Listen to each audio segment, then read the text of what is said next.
The falls are the attraction.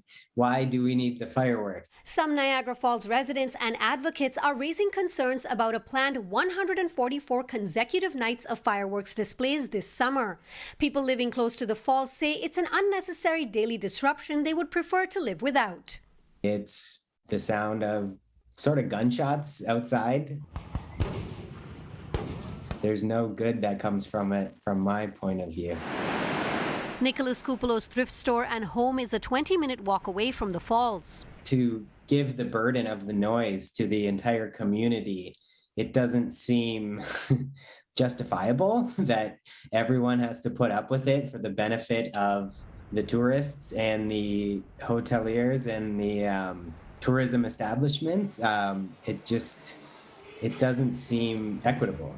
CARLEE MCTAVISH also lives close to the falls and also feels the impact on residents was not taken into account. I think most people in the region understand that we rely very heavily on tourism for, the local economy. But I feel like it's just another example of prioritizing the tourists over the local residents. Julia MACKENZIE, who lives a 10-minute walk away from the falls, agrees. If the wind blows in a certain direction, we can hear the falls like we're standing right there. So imagine that on a night when the wind is blowing that way.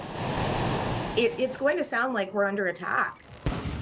The shows are scheduled for 10 p.m. and the late night timing is another concern, especially for families with young kids. Animal rights group People for the Ethical Treatment of Animals adds that fireworks are traumatic for animals. Dogs, cats, and other animals whose hearing is much more sensitive than ours perceive the noise as life-threatening. They panic.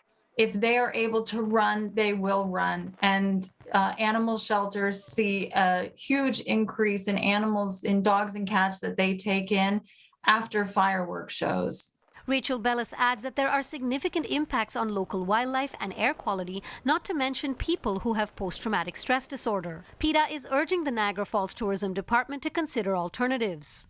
It really is a little out of control to do so many nights of fireworks. Drop this traumatizing bombardment and switch to more cutting edge, visually dazzling laser or drone shows, which will be cleaner, quieter, and safer and less stressful for everyone. We reached out to Niagara Falls Tourism with these concerns and to find out whether the potential benefits of the fireworks show outweigh them, but did not hear back by airtime. We'll keep this story updated on our website, citynews.ca. For City News, I'm Dilshad Burman.